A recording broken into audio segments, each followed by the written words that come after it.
மனித நேயத்தை காக்கும் தமிழக வெற்றி கழக தோழர்கள்.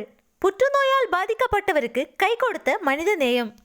புதுச்சேரி மாநிலம் காரைக்காலை அடுத்த விழுதியூரை சேர்ந்த முருகதாஸ் என்பவர் எலும்பு புற்றுநோய் காரணமாக தனியார் மருத்துவமனையில் சிகிச்சை பெற்று வருகிறார். அவருக்கு 10 தடுப்பூசிகள் போடப்பட வேண்டும் என்று மருத்துவர்கள் தெரிவித்திருந்தனர். ஒரு தடுப்பூசிக்கு கிட்டத்தட்ட 40,000 ரூபாய் வரை செலவாகும் என மருத்துவர்கள் கூறியிருந்தனர். மிகவும் ஏழ்மை நிலையில் வாழ்ந்து வரும் முருகதாஸ் அந்த பணத்தை ஏற்பாடு செய்ய முடியாமல் மிகவும் தவித்து வந்துள்ளார். இதனை அறிந்த காரைக்கால் மாவட்டம் திருநள்ளாறு தமிழக வெற்றி கழக தோழர் நசீர் அகமது முதல் தவணை தடுப்பூசிக்கு 40,000 ரூபாயை வழங்கி உதவியுள்ளார். மேலும் காப்பீடு திட்ட உதவித்தொகை கிடைக்கும் வரை மாதந்தோறும் மருத்துவ செலவை வழங்குவதாகவும் உறுதியளித்தனர். தமிழக வெற்றி கழக தோழர்களின் இந்த மனிதநேயமிக்க செயலை அனைவரும் பாராட்டி வருகின்றனர்.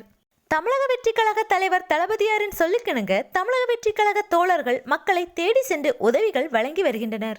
ஆட்சி அதிகாரம் கையில் இல்லை என்றாலும் மக்கள் நலப்பணிகளில் மாஸ்காட்டி வருகின்றனர் தமிழக வெற்றி கழக தோழர்கள்.